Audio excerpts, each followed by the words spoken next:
அங்கே ஆண்டவர் அவருடைய ஜனங்களாக இருந்து குற்றப்படுத்தும் பொழுது அங்கே ஆண்டவர் 2 காரியங்களை செய்கிறதாக 2 இடங்களில் வேதவசனம் குறிப்பிடப்பட்டிருக்கு.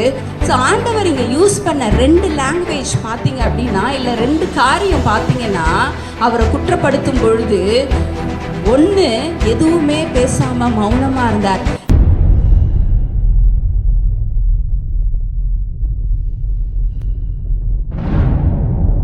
முதலாவதாக லூக்கா 23வது அதிகாரம் 34வது வசனம் எடுத்தவங்க வாசிக்கலாம்.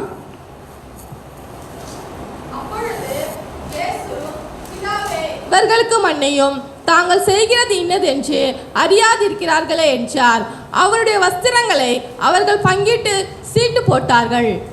ஸோ இங்கே ஆண்டவர் பிதாவே இவர்களுக்கு மன்னியும் அப்படின்னு சொல்லி ஏசப்பா சிலுவையிலேருந்து கூப்பிடுகிறதான, அதாவது விண்ணப்பம் வைக்கிறதான ஒரு காரியத்தை நம்ம பார்க்க முடியும். ஏன் ஆண்டவர் அங்கே அந்த மாதிரி சொல்கிறார் அப்படின்னு சொல்லி பார்த்தோன்னா, அதுக்கு முன்பதாக நடந்த சம்பவங்கள் நமக்கு ஸ்டோரியாக பார்க்க போனால் சம்பவங்கள் தெரியும். அதுலேயும் குறிப்பாக அதுக்கு முன்பாக சொல்லப்பட்டதான வசனத்தை பாருங்கள். கபாலஸ்தலம் என்று சொல்லப்பட்ட இடத்தில் அவர்கள் சேர்ந்த பொழுது அங்கே அவரையும் அவருடைய வலது பக்கத்தில் ஒரு குற்றவாளியையும் அவருடைய இடது பக்கத்தில் ஒரு குற்றவாளியையும் சிலுவையில் அறைந்தார்கள் அப்படின்னு போட்டுட்டு அப்பொழுது இயேசு அப்படின்னு சொல்லி போடப்பட்டிருக்கு. இப்போ இது நடந்ததுக்கு அப்புறம் தான் அங்கே ஏசப்பா என்ன சொல்கிறாரு, இந்த மாதிரி பிதாவே இவர்களுக்கு மன்னியும் அப்படின்னு சொல்லிட்டு. ஸோ இன்னும் குறிப்பாக ரொம்ப ஸ்பெசிஃபிக்காக பார்க்கும் பொழுது அந்த குற்றவாளிகளை அவர்கள் அங்கே போட்டதுக்கு அப்புறமா ஆண்டவர் இந்த மாதிரி இவர்களை மன்னியும் அப்படின்னு சொல்லி அங்கே கொள்ளுகிறதான காரியத்தை பார்க்குறோம். ஸோ குற்றவாளிகளோடு குற்றவாளியாக நினைத்து சிலுவையில் என்ன பண்ணாங்க, ஏசப்பாவை அங்கே அரைஞ்சாங்க. இப்போ குற்றம் செய்தவர்களை தண்டிக்கிறதுன்றது ஒரு பெரிய விஷயம் இல்லை. ஆனால் இங்கே குற்றமே இல்லாதவரை அந்த குற்றவாளிகளோடு அவரையும் குற்றவாளிகளாக இருந்த 2 பேரையும் அங்கே சிலுவையில் அறைந்தாங்க அப்படின்னு போடப்பட்டிருக்கு. அப்போது குற்றவாளிகளோடு குற்றவாளியாக ஏசப்பாவை என்ன பண்ணாங்க, அங்கே நினைத்து தான், அப்படியாகவும் ஒரு வசனம் இருக்குது, குற்றவாளிகளோடு அவர் எண்ணப்பட்டார், குற்றவாளியாக எண்ணப்பட்டான்னு சொல்லிட்டு அப்படி நினைத்து அங்கே போடுறாங்க. அப்போ ஆண்டவர் என்ன பண்ணுறாரு, பிதாவே இவங்களுக்கு மன்னியும். ஏன்னா ஆண்டவர் அங்கே எந்த விதமான குற்றமும் செய்யலை, ஆனால் அவரை குற்றவாளியாக என்ன பண்ணுறாங்க, செய்கிறாங்க. இதில் இன்னும் குறிப்பாக பார்த்தீங்க அப்படின்னா, யார் இந்த காரியத்தை செஞ்சாங்க அப்படின்னு சொல்லி பார்க்கும் பொழுது பிரதான ஆசாரியர்கள், ஜனங்கள், முக்கியமாக பார்த்து போனால் யூத ஜனங்கள், அவருடைய இஸ்ரவேல் ஜனங்கள், அவருடைய ஜனங்கள்னு சொல்லப்பட்டவங்க தான் அங்கே என்ன பண்ணுறாங்க, இந்த காரியத்தெல்லாம் செய்கிறாங்கன்னு ஆரம்பத்துலேருந்து நம்ம பார்க்குறோம். அவர் மேலே பழி சொல்கிறாங்க, அவரை சிலுவையில் அறையணும்னு அவங்க தான் என்ன பண்ணுறாங்க, அங்கே கூக்குரலிட்டு அப்படிப்பட்டதான ஒரு முடிவுக்கு கொண்டு வராங்கன்னு எல்லாமே பார்க்குறோம். ஸோ அப்போ பார்க்கும் பொழுது இன்னும் 2 வசனம் என்னை ரொம்ப தொட்டுச்சு. அங்கே அந்த பிலாத்தானவரும் சரி, ஏரோது அவர் என்ன பண்ணுறாரு, ஏரோதுகிட்ட அனுப்பி வைக்கிறார். அவரும் சரி, 2 பேருமே வசனங்களில் போடப்பட்டிருக்கு.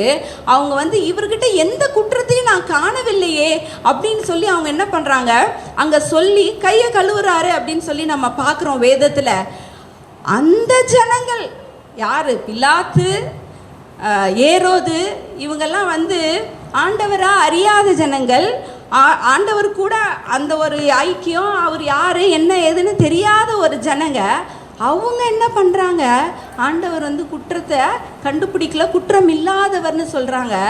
ஆனால் அவருடைய சொந்த ஜனமாக ஆண்டவர் யாருக்காக வந்தாரோ, யாரை மீட்டெடுக்கணும்னு நினச்சாரோ, என்ன செய்யணும்னு சொந்த ஜனன்னு சொல்லிக்கிறவங்க அவர் என்ன பண்ணுறாங்க, குற்றவாளிகள்னு தீர்க்கிறத நம்ம பார்க்குறோம். ஸோ நம்மளுடைய வாழ்க்கையில அநேக நேரத்தில் பார்க்க போனோம்னா, நமக்கு ரொம்ப க்ளோஸ் ஆனவங்க, நம்ம குடும்பத்தாராக இருக்கலாம், கணவனாக இருக்கலாம், மனைவியாக இருக்கலாம், இல்லை பிள்ளைகளாக இருக்கலாம், இல்லை நம்ம ரொம்ப நெருங்கி பழகின நண்பர்களாக இருக்கலாம், யாராக வேணால் இருக்கலாம், நம்மளை குற்றப்படுத்தும் பொழுது அதை நம்மளால் ஏற்றுக்கொள்ள முடிகிறதா அப்படின்னு நம்ம யோசித்து பார்க்கணும். அங்கே ஆண்டவர் அவருடைய ஜனங்களாக இருந்து குற்றப்படுத்தும் பொழுது அங்கே ஆண்டவர் 2 காரியங்களை செய்கிறதாக 2 இடங்களில் வேதவசனம் குறிப்பிடப்பட்டிருக்கு. ஒரு இடத்துல பார்த்தீங்க அப்படின்னா, அவர் எதுவுமே பேசாமல் மௌனமாக இருந்தார் அப்படின்னு சொல்லி போடப்பட்டிருக்கு.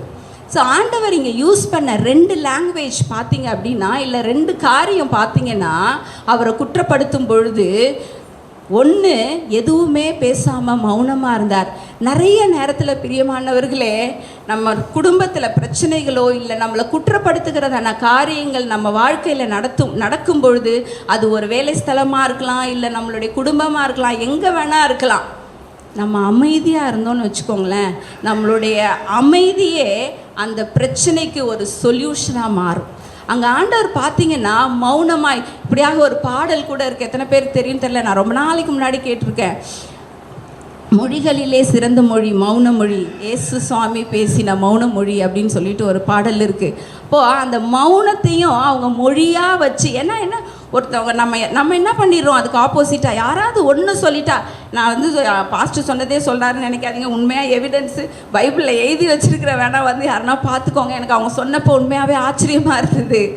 நம்ம யாராவது ஒருத்தர் ஒரு வார்த்தை சொல்லிட்டா நம்மளால் தாங்க முடியல, இவங்க என்ன இப்படி பேசிட்டாங்களே, இப்படி சொல்லிட்டாங்களே அப்படின்னு சொல்லி அவங்க ஒரு வார்த்தை சொன்னால் நம்ம 10 வார்த்தை பேசுகிறவங்களா காணப்படுறோம். ஆனால் அங்கே ஆண்டவர், இந்த அண்டசராசனங்களை உண்டாக்கின தேவன், அவருக்கு விரோதமாக அவருடைய ஜனமே, யோசிச்சு பாருங்களேன், நம்மளுடைய ஹஸ்பண்ட் நம்மளை ஏதாவது சொல்லிட்டா நமக்கு எவ்வளோ கஷ்டமாக இருக்குது. நம்மளுடைய தாய் நம்மளை ஏதாவது ஒன்று சொல்லிட்டா, ஐயோ இப்படி புரிஞ்சுக்காமல் நம்மளை இப்படி சொல்லிட்டாங்களே அப்படின்னு நம்ம எவ்வளோ கஷ்டப்படுறோம். அந்த தேவன் நம்முடைய ஜனோன்னு அவர் ஜனங்களை உண்டாக்கின அந்த தேவனுக்கு விரோதமாக அவங்க சொல்லும் பொழுது அவர் மௌனமாக இருந்தாராம். பேதுருவில் கூட போடப்பட்டிருக்கு, அவர் பதில் வையாமலும் அப்படின்னு சொல்லி. ஆண்டவருக்கு என்ன வேணால் அதிகாரம் இருக்குது, என்ன வேணால் அவர் செஞ்சுருக்கலாம், ஆனால் அவர் எதுவுமே பேசவே இல்லையா. ஸோ இந்த காரியங்களை நம்மளுடைய வாழ்க்கையில் அப்படியாக நம்ம நிறைய நேரங்களில் மௌனமாக இருந்தோன்னு வச்சுக்கோங்களேன், பாதி ப்ராப்ளம் தானாக சால்வ் ஆயிடும். அடுத்தது அங்கே ஆண்டவர் என்ன செய்கிறாருன்னு பார்த்தோன்னா தான் இந்த வசனத்தில் அவர் சொன்னது, பிதாவே இவர்களுக்கு மன்னியும் சொல்லிட்டு. நிறைய நேரத்தில் பார்க்கும் பொழுது நம்ம என்ன யோசிச்சுக்கிறோம், இங்கே ஏசப்பா இப்படி சொல்கிறதுக்கு அவருக்கு 100% அதிகாரம் இருக்குது. ஏன்னா அவர் எதுவுமே தப்பு செய்யலை, அதனால் மன்னிக்கிறார், மன்னியும் சொல்லி சொல்கிறார். ஆனால் நம்ம என்ன திரும்ப பண்ணுறோம், நிறைய நேரத்தில் நம்மளும் இதே மாதிரி நம்ம ஏதோ நிறையா ஒன்றுமே செய்யாதவர்கள் போலவும், மற்றவங்க மட்டும்தான் நம்மளை வந்து குற்றப்படுத்துகிறாங்க, மற்றவங்க மட்டும்தான் நம்ம பேசுகிறாங்க, நான் எல்லா விதத்துலேயும் பர்ஃபெக்டாக இருக்கேன் அப்படின்னு நினச்சிக்கிட்டு நம்ம நிறைய நேரத்தில் ரியாக்ட் பண்ணுறோம். நம்ம ஏதோ ரொம்ப பர்ஃபெக்ட் மாதிரி. யூஸ்வலாக சொல்லுவாங்க நெருப்பு இல்லாமல் புகையாது அப்படின்னு சொல்லிட்டு. ஏதோ ஒரு பிரச்சனைன்னு வச்சுக்கோங்களேன், நம்மளுடைய பாட்டு அதில் ஒரு 5% இல்லை, ஓகே ஒரு 1% இருக்கும்.